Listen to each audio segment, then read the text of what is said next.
Hello, you are most welcome, ladies and gentlemen, to the Understanding Spirit of Anatomy on Tuesday Night Anatomy with Daniel Okwan. Today's section will be a quick revision on the joint that we've already looked at. Remember that joints are also known as articulations or arthroses, and that is why inflammation of these joints will be called arthritis. So please, if you've not watched the main video on the joint anatomy that I've done, please visit my playlists and I get the joint video on that. I'm going to do this revision with you through some questions that I've set for you. I'll help you get the correct answers, and those which are not correct, we justify why they are not correct. And so, without much ado, let's set the ball rolling. And we begin with question number 1. And question number 1 says, which of the following is not true about cartilaginous joints? Option A says, there is no joint cavity, with the cartilage linking the bones being either hyaline or elastic in nature. Yes, there's a wrong statement. So already we've seen a correct answer, because the reason is that yes, in cartilaginous joint there's no joint cavity. That's very true, because we know that it's only in synovial joint that we find joint cavity. So there's no joint cavity. That's very true. Yes, there's going to be a cartilage linking them, and that cartilage could be made of either hyaline cartilage or fibrocartilage, and not elastic cartilage. So it's either hyaline or fibrocartilage. So this is our correct answer, okay, because there's a wrong statement. Okay, so we've already seen it. But let's move on to the other options. Option B says, primary cartilaginous joint is seen in costochondral joint and the first costosternal joint. Yes, this is a very true statement. If you talk about primary cartilaginous joint, which of course the linking cartilage is made up of hyaline cartilage. Yes, we see it in what we call the costochondral joint. Okay, that joint which is laterally placed, as far as looking at the costal cartilage is concerned. Okay, the joint between the anterior aspect of the rib and of course the lateral aspect of the costal cartilage is what we call the costochondral joint. That is actually a primary cartilaginous joint because it's made up of hyaline cartilage. Hyaline cartilage is going to link them. Yes, again, if you look at what we call the costosternal, or what we call chondrosternal joints, what will happen is that, yes, with the exception of the first one, where it's actually costochondral, okay, a primary cartilaginous joint, yes, indeed, or what we call, synchondrosis type of joint. Primary cartilaginous joints are also called synchondrosis type of joint because, these kind of, they do not permit movement.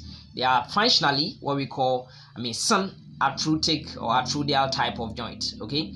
So that's a very true statement. For the second up to, the seventh, what we call sternal or chondrosternal joints, those ones are actually will be made up of plain synovial joint. So in fact, option B is a true statement. But let's move on. Yes, option C says symphysis type of joint includes symphysis pubis and intervertebral disc. Yeah, this is a very true statement. We know that the symphysis type of joint is actually the secondary cartilaginous joints, and they are usually the permanent type of cartilaginous joint we talk about. Okay, and with this symphysis type of joint, we tend to see them in the midline of the body. So for instance, in the symphysis pubis, in the intervertebral disc, in the symphysis menti. When you look at the mandible sternal joint, for instance, usually in the midline of the body, we will find these kind of what we call the symphysis type of joint, or what we call this secondary cartilaginous joint, or the permanent cartilaginous joint actually. Now option D says the epiphyseal plate of long bones usually becomes synostotic after fusion under the influence of steroid hormones. Yeah, that's a very true statement, because we know that, for instance, the epiphyseal plate, which usually we say is found between the epiphysis and of course the diaphysis, the epiphyseal plate over there, which of course through its activity will result in elongation of these long bones. What will happen is that it may become exhausted, it will fuse, and it will present with what we call epiphyseal line. Once that epiphyseal line has formed, we say synostosis has taken place, because right now there's no cartilage over there, it has become bony. And this kind of thing is mainly influenced by steroid hormones. And what do I mean by these steroid hormones? They're actually the sex hormones we are talking about. The proportion of testosterone to estrogen, or the estradiol actually.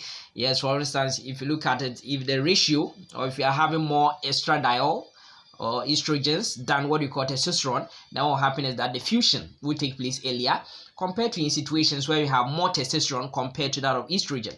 Okay, that is why for males, synostosis of these long bones may take place later, about 2 years after that of females have taken place. Now, option E says all the sternocostal joints are synchondrosis type of joint. Yes, already we've seen it. So this is also a wrong statement. So in fact, with this question, option A is a wrong statement. Option E is a wrong statement. So both of them are correct here. Yes, because we are saying that the sternocostal or the synochondral joints, yes, with the exception of the first one. The first one is the chondrosis type of joint, or what we call the primary cartilaginous joints. The remaining ones, from second to the seventh type of joint, will be synovial joint, because there's a joint cavity, which of course within it there will be what we call synovial fluid. So let's justify these options.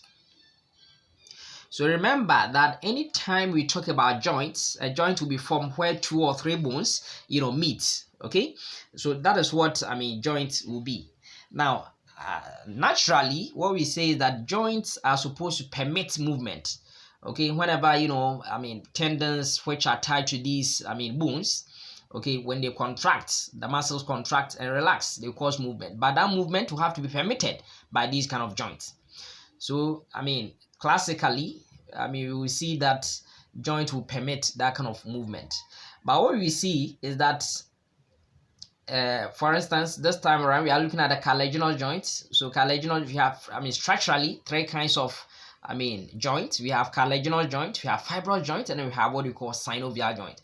For cartilaginous joint, the bones, okay, will be connected via what we call cartilage. We said that cartilage could be what we call hyaline cartilage, and that one will be synchondrosis, or what we call the primary cartilaginous joint.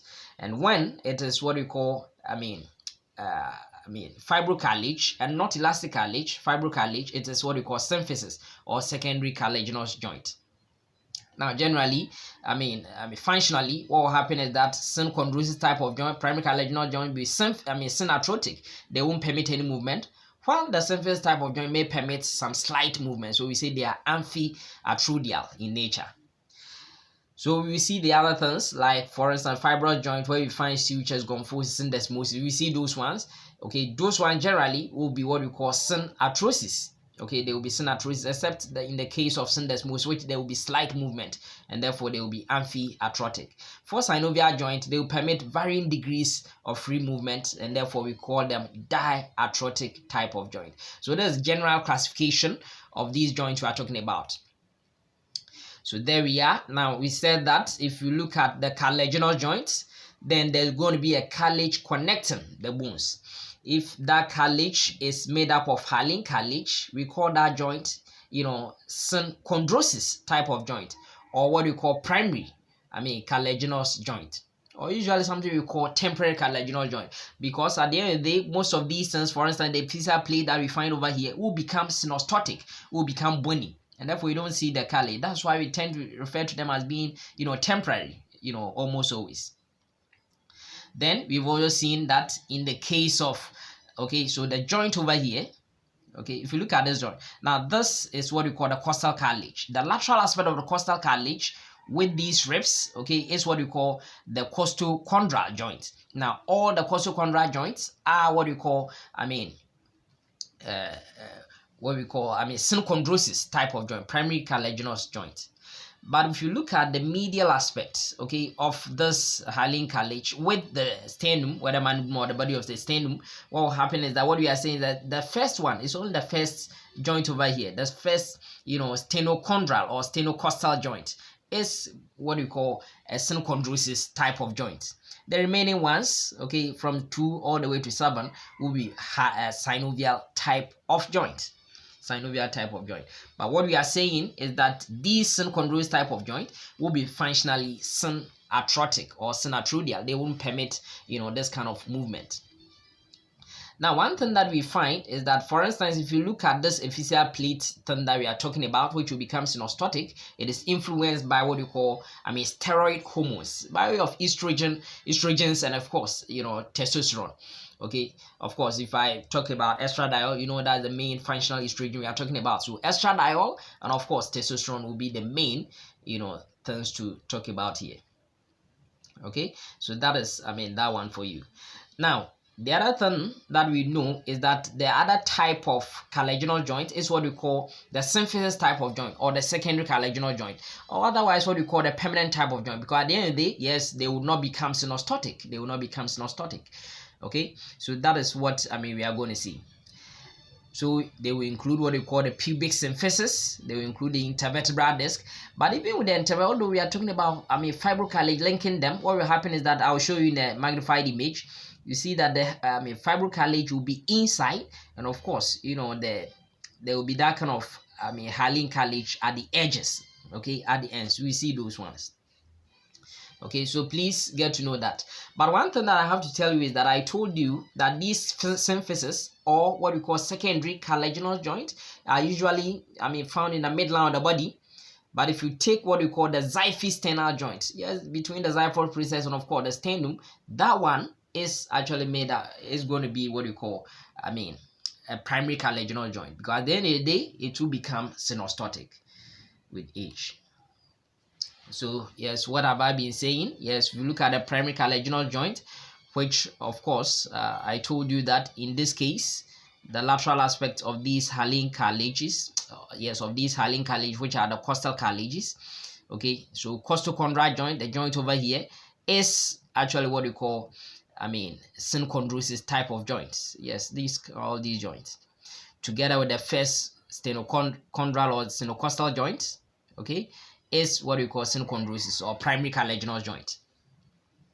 But the remaining ones, like the second all the way to the seventh, including what we call the interchondral joints, are what we call synovial type of joint, actually plain synovial joint. So please get to know that. And of course, because they are plain synovial joint, then they will permit that kind of movement, gliding, kind of movement. So as I indicated, if you look at, for instance, the intervertebral disc connecting the two vertebrae, for instance, then what will happen is that we want to see that it is fibrocartilage which is between them. But indeed, we find what we call some kind of articular cartilage of hyaline cartilage, okay, at the ends as well. So please get to know that. So having seen this, then let's look at some few distinctions between what we call the synchondrosis or the primary cartilaginous joint, and of course symphysis or the secondary cartilaginous joint. So what we find is that in the case of synchondrosis, yes, the articular cartilage is hyaline cartilage, symphysis is fibrocartilage. Because of that, yes, synchondrosis, it is synarthrosis, synarthrotic, doesn't permit any movement, but symphysis will permit slight movement, therefore amphiarthrotic. And what we are saying is that for synchondrosis, they are usually temporary. Yes, most of them are temporary. And for symphysis, most of them are permanent, because in the case of chondrosis, some of them, like the epiphyseal plate, will become what we call synostotic, actually. Then what will happen is that the cartilage ossify. Yes, they may ossify, so no ossification takes place in the case of symphysis. Then they are present at the growing end of long bones. Yes, that's what we see. But these ones are generally found in the midline of the body, the symphysis type of joint. And we've given these examples. So please, try and understand these ones. All right, so let's go to question number 2. And question number 2 says, which of the following is false regarding fibrous joints? Option A says, in adults, sutures are synarthrodial joints seen only between skull bones. Yes, this is a very true statement. Sutures, we find it only between skull bones, which of course between these sutures sometimes we see some bones over there, which we call them Wemian bones or the sutural bones. Now this kind of joint is synarthrodial or synarthrotic, because it doesn't permit movement at adult age. Although as one grows, yes, may permit some kind of movement, but yes, as in adult, what will happen is that it becomes what we call synarthrodial. And of course, frequently the connecting link is by what we call a sutural ligament. We will see that. And then now let's go to option B. Option B says gomphoses, which we call the dentoalveolar joints, are joints seen only between the peg-like roots of teeth and sockets in the maxilla and maxillae, mandible and maxillae, held firmly by a fibrous ligament. Yes, that's a very true statement. Yes, because if we talk about gomphoses, we find it only with respect to the tooth, and that is why we call alveolar type of joint, because we have alveolar sockets, which of course the the roots will have to fit in there. They'll be connected by what we call a fibrous ligament. That fibrous ligament is what we call the periodontal ligament. So that's a very true statement. Option C says syndesmosis is seen in both middle radioulnar and middle tibiofibular joints by way of interosseous membrane. Yes, that's a very true statement. If you talk about syndesmosis, yes, we won't find it only in the interosseous membrane. Even the distal tibiofibular joint, we will see that one. So that's a very true statement. Syndesmosis. Now, option D says both the proximal and distal tibiofibular joints are fibrous joints. This is where the problem is. Yes, it is only the distal tibiofibular joint which is fibrous joint. The proximal one is actually a plain type of synovial joint. So in fact, we've already seen a correct answer because there's a false statement. That's option D. But let's move on. Option E says they lack articular cavity, and we talk about articular, that's a joint cavity with the bones held together by dense collagenous connective tissue. Yes, that's a very true statement. Yes, there will be a dense collagenous connective tissue connecting this kind of bones together. So let's justify these ones. So if you look at the fibrous joint, we have three kinds. We have what we call the sutures. The sutures will be exclusive to what we call the skull bones. We also see the gomphoses, which will be exclusive to the tooth. And then we also see what we call the syndesmosis. So if you look at, this kind of sutures, okay, sutures are what we call, this type of joint will be immovable. And that's why we said they are what we call SYNARTHRODIAL type of joint. They are found only in the skull bones, okay. And the connecting link, by way of connecting, okay, what we call the bones, okay, together will be what we call the sutural ligament. That's a sutural ligament. And yes, classically, we have three kinds that we identify. We have what we call the serrate sutures, we have the lapped sutures, and of course, the plain sutures. Now, for the serrate, yes, we tend to find it, for instance, the coronal suture, sagittal suture, and of course, lambdoid suture. Generally, if you look at sutures as if you've knitted certain things together, But of course, we have classical examples like the serrate ones, okay, the coronal, sagittal, and lambdoid, the main sutures that we find over there. And then of course, if you look at the lap sutures, okay, they overlap. They do that kind of overlapping. So for example, if you look at what you call the temporal bone, and of course the parietal bone, yes, by way of the squamous suture, yes, or by way of what you call the temporoparietal suture, that is a typical example of the lap suture. They overlap.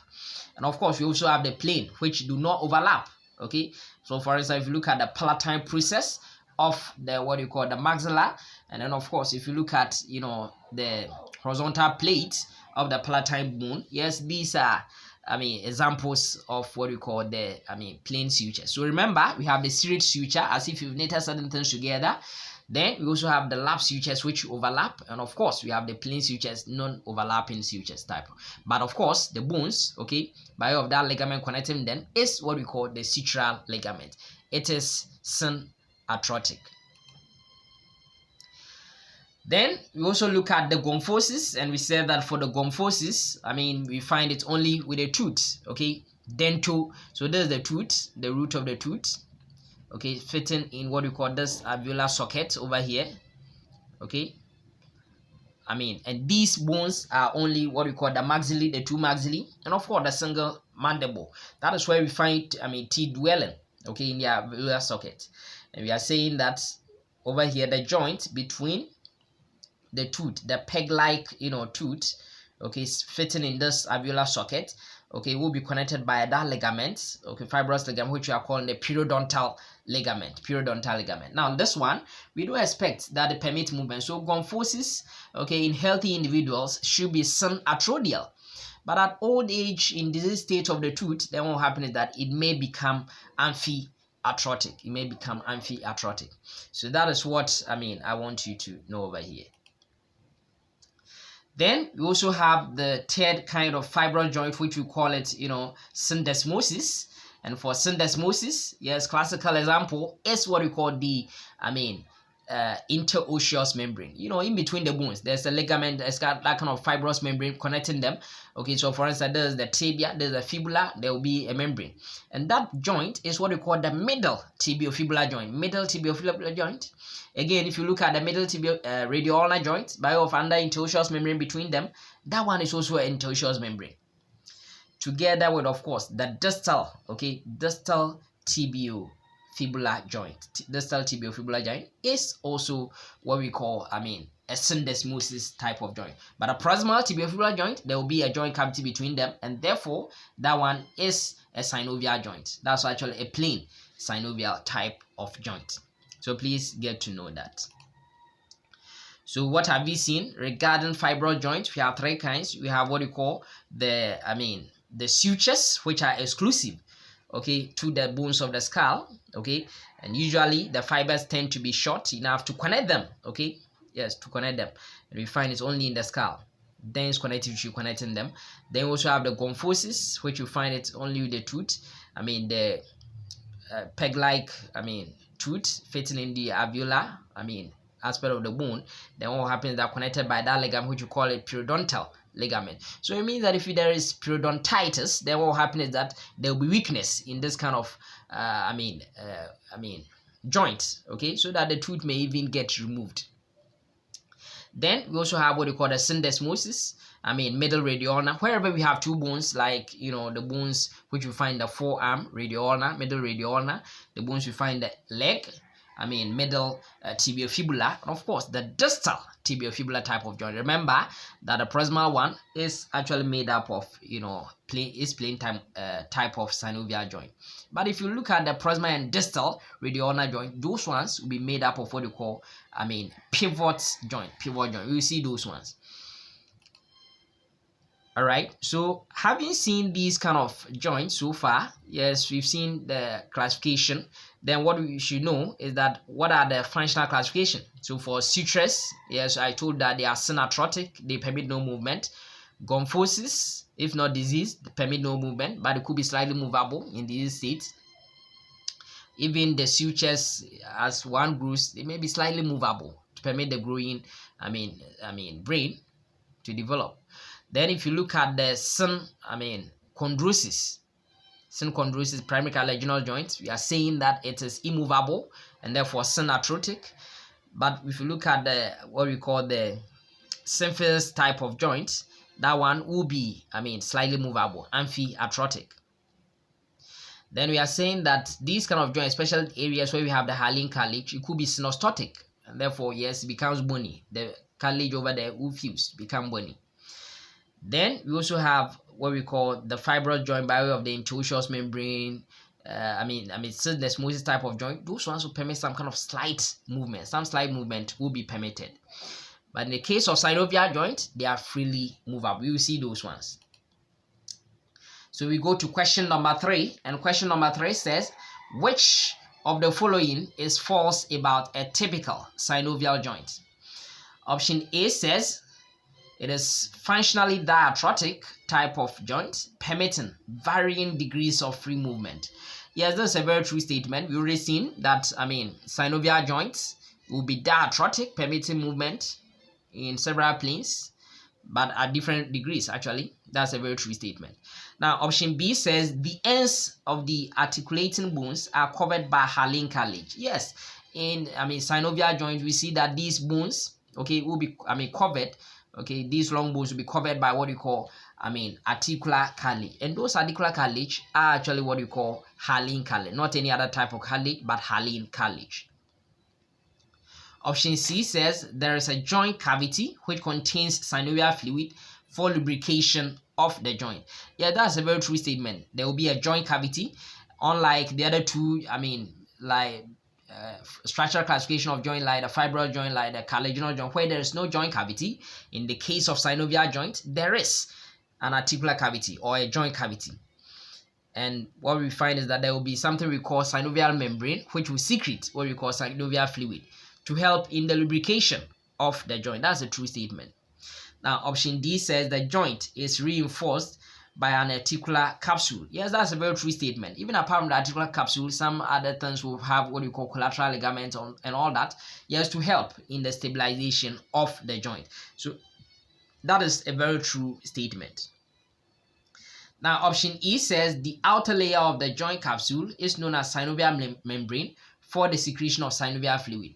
Now, it is not the outer membrane, outer layer, but it's actually the inner layer.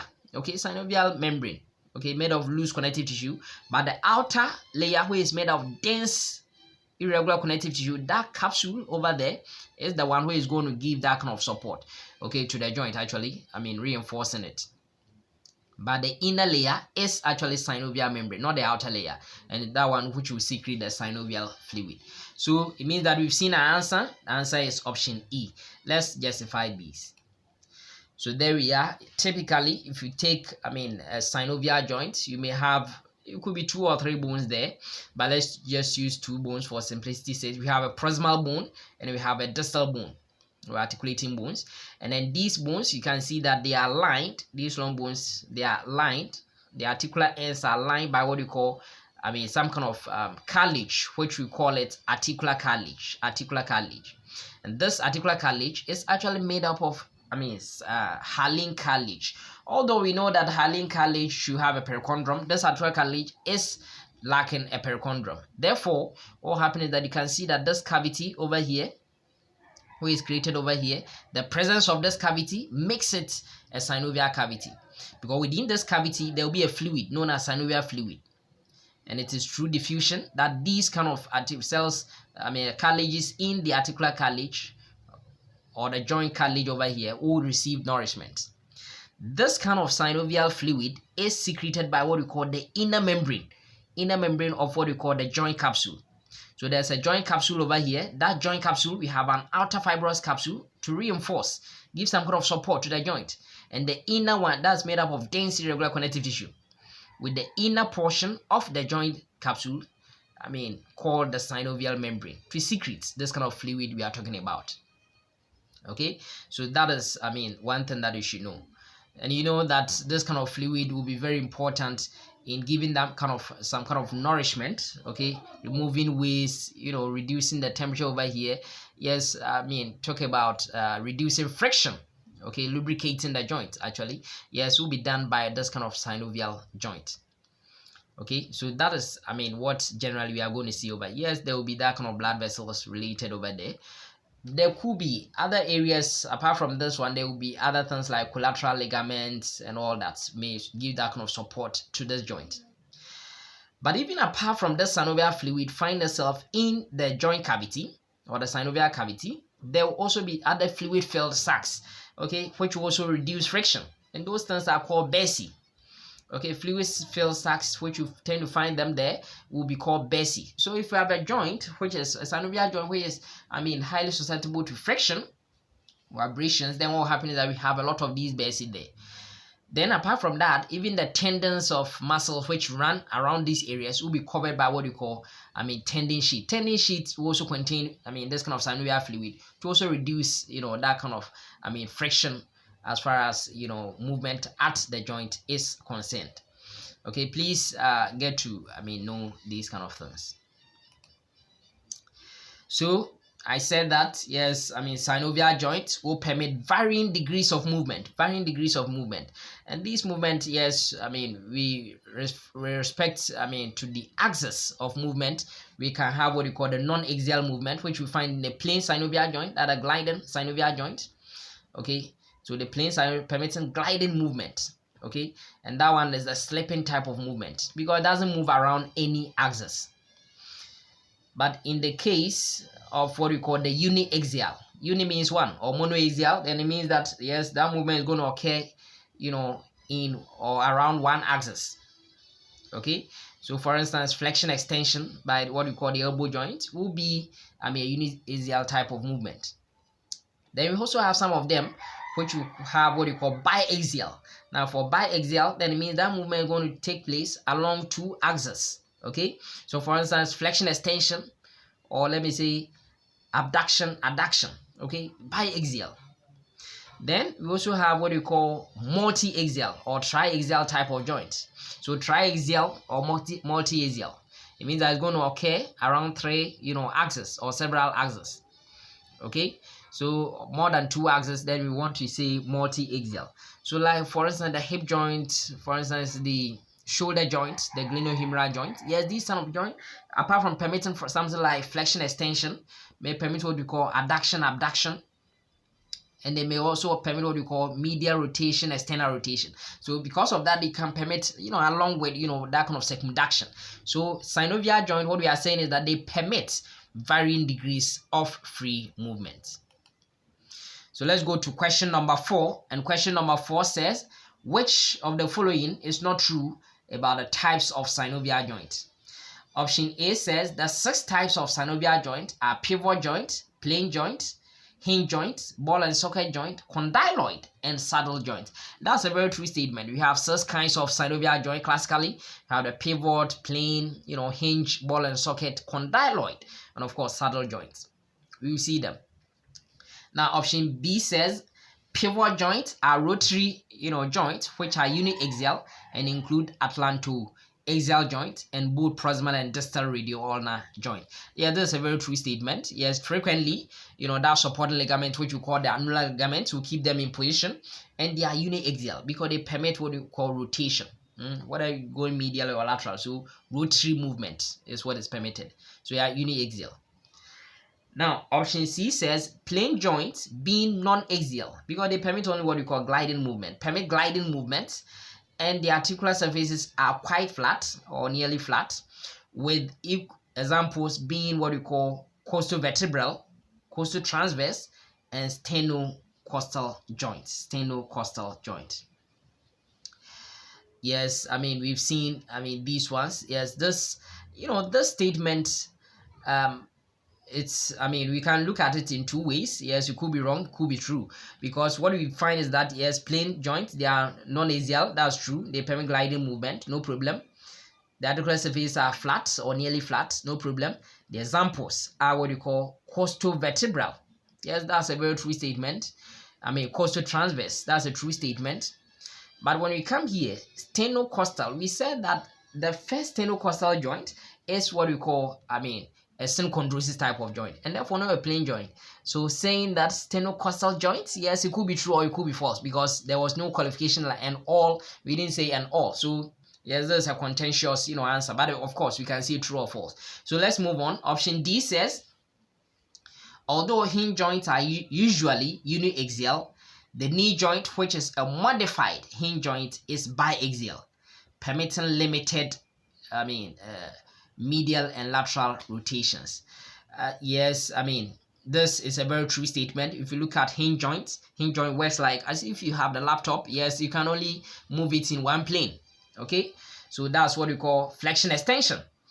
Okay, but what we are saying is that for the knee joint, although it's a hinge joint, it's a modified type of hinge joint, because you tend to see condyloid joint in it as well as even saddle in it, and that is why yes, we say it's modified, and therefore it's actually biaxial, because apart from permitting flexion extension, they also permit what we call some limited medial and lateral rotation. That's a true statement.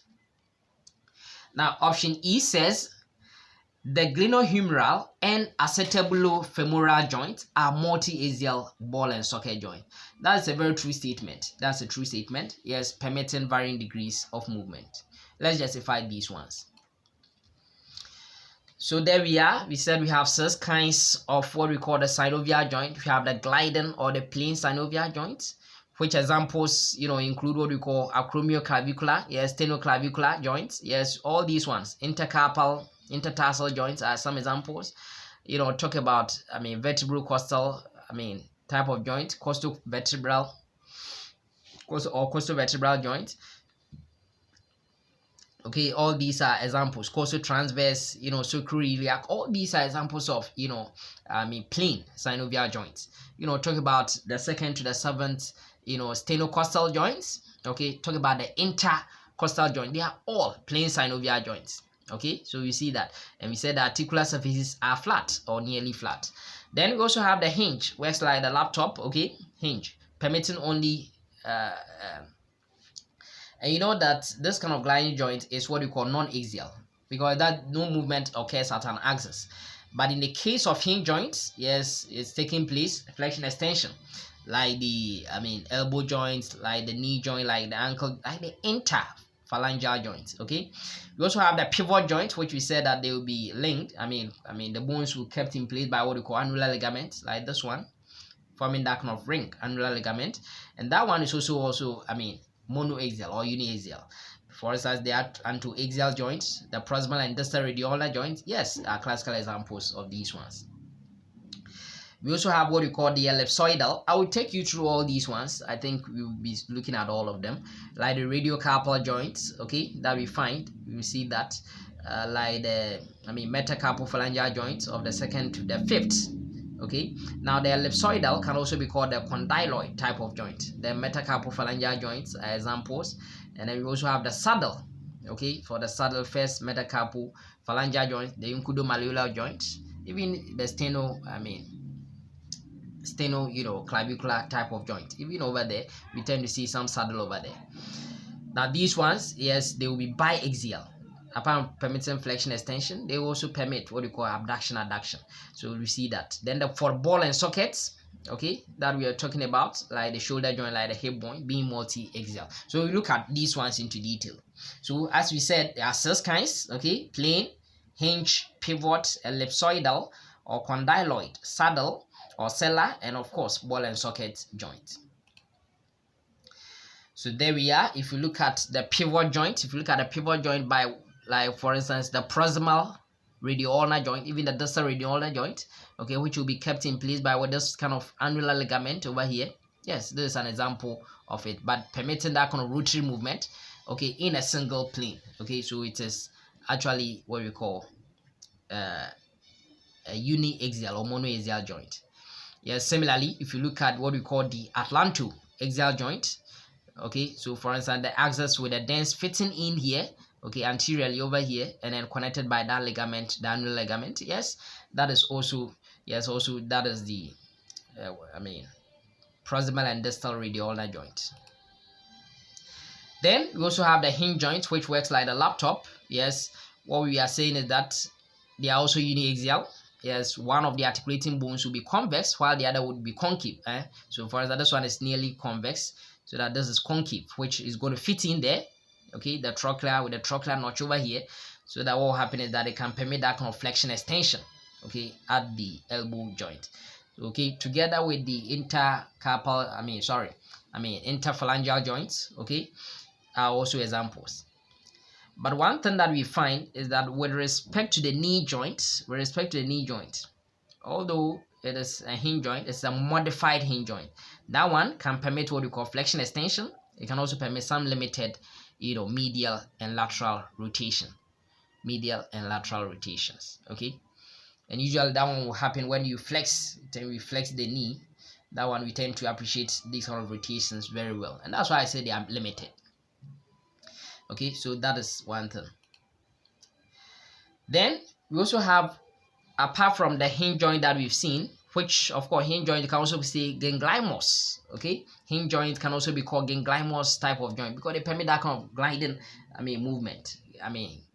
Gangliomos kind of movement. Okay, so please know that. Now we look at the next one, which is a gliding type of joint. The gliding type of joint is the plane synovial joint. We said that those ones are non-axial because that one is not moving along a plane. Okay, they are non-axial along an axis actually. So typically we've mentioned a lot of examples. Okay, so that is what we are going to see. All right, so all these are examples that we can actually look at.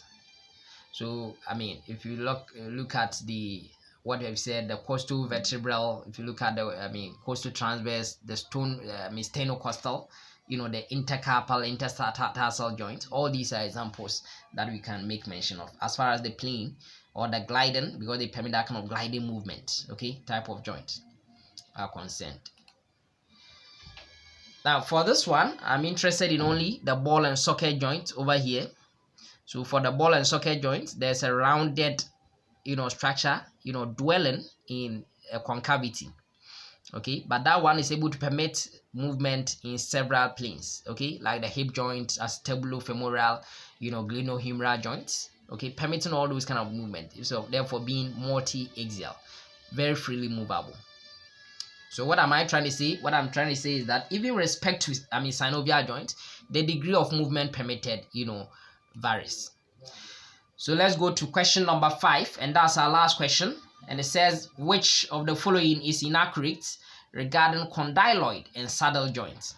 Option A says, in a condyloid joint, the ovoid condyle of one bone fits into the elliptical cavity of another bone and can be seen in metacarpophalangeal and temporomandibular joints. Yes, we are going to see it in these areas, metacarpophalangeal joints, yes, as well as temporomandibular joints. Yes, we are going to see those ones, condyloid. We justify that. Option B says condyloid joints are biaxial and permits flexion extension and abduction adduction movement. That's a very true statement. So there's one movement in one plane, there's another movement in another plane, okay, so that's very true. It's biaxial. Now option C says saddle joints, otherwise known as sellar joints, is seen in areas where the opposing surfaces are reciprocally concave and convex. Yeah, that's a very true statement. It resembles closely the condylar joint, yes, because it also permits movement in two planes or along two axes, okay. So that is what we are going to see. It's a true statement. Now option D says incudomalleolar joint of the middle ear and the first carpal, look at it, is the first carpometacarpal joint are typical examples of saddle joint. That's a very true statement. Even sometimes we add what you call the clavicular joint with. So that's true. Then option E says saddle joints are the arthrotic joints that permit movement in two planes, namely flexion extension as well as adduction abduction type of movement. So that's also a true statement, okay, that's also a true statement. So regarding this one, yes, all the statements are correct, okay. So let's try and justify these ones. So there we are. That is the condyloid type of joint, that we have. And then for that one, yes, it is knuckle-like, so to speak. So if you look at, for instance, the knuckles that you find on your hand, the back aspect of your hand, okay, we tend to see that one, and also called the ellipsoidal type of joint. Okay, so what are we saying? We said that we should have an ovoid. Okay, let me just use this as an example. We should have an ovoid condyle, okay, bone, condylar structure fitting into an elliptical cavity. So this way, as if you have an egg, placing it over here in its container. That is what we call a condyloid or an elliptical type of joint. And frequently we will see it yes, in the what we call the radiocarpal joint. Actually, yes, between the what do you call it, yeah, the radius, and what, of course, if you look at mainly what we call the scaphoid, okay, that is what we call a condyloid type of joint. Apart from that, we also find some in the case of the metacarpophalangeal joint, your knuckles, you tend to see them there. Not only that, even what we call the temporomandibular joint, we see condylar type of joint there, because you have the condyle, okay, of the ramus of the mandible fitting into that concavity in the temporal bone, inferior aspect of the temporal bone, also that. Then we said that they are biaxial. They permit movement along two axes, yes, flexion extension as well as abduction adduction, coupled with some kind of circumduction. Okay, so that is what you have to know about what we call condyloid type of joint. So there we are. Once again, condyloid type of joint, told you that it's also called ellipsoidal type of joint. We said oval convex surface or condyloid shape structure fitting into a concavity, okay, and that one will be biaxial as we've indicated. And these are the examples that we find. Now, another example which I didn't make mention of is the atlanto-occipital joint. So if you look at, for instance, the occipital bone, it will have the occipital condyles, okay, which are convex in nature. And then of course, if you take an inferior view, they are convex in nature. And then of course, if you look at the atlas, superiorly, the lateral masses of the atlas will present with shallow, concavities, okay, so that they can actually fit in there. All right. Now, if you look at saddle closely resembles that of condyloid, okay, which of course you can also call a cellar type of joint. It's also biaxial. It's also going to permit that kind of flexion, extension, abduction, adduction type of movement. So movement in two planes, along two axes or around two axes. Okay, so that is what we see. So for instance, an example will be, this bone, the trapezium, and of course, the base of what you call the first metacarpal. Okay, that joint over there is a typical example of what we call a saddle joint or cellar joint. Okay, and apart from that, if you look at the incudo, okay, malleolar joint, incudo-malleolar joint, between the incus and the malleolus of the middle ear, the ossicles over there, that is also a saddle type of joint. Okay, so please get to know that. But if you look at it closely, it appears that this area is roughly concave and this roughly convex. Okay, so that is how that kind of reciprocal concavity and convexity of the articulating bones relate. Even apart from that, we can add what we call the sternoclavicular joint. Yes, between of course the sternum and the clavicle. Yes, that one too could be an example of what we call this kind of saddle type of joint. So you can see this concave, this is roughly convex, this area, and this area is concave. Okay, but when you come here, this area is concave and this one is convex, so that it can do that kind of articulation. All right, so what have we seen? What we've seen is that joints will generally permit movement when 2 or 3 bones meet at a point. Okay, but sometimes not only bones, it could be other structures like the tooth, it could also be a cartilage.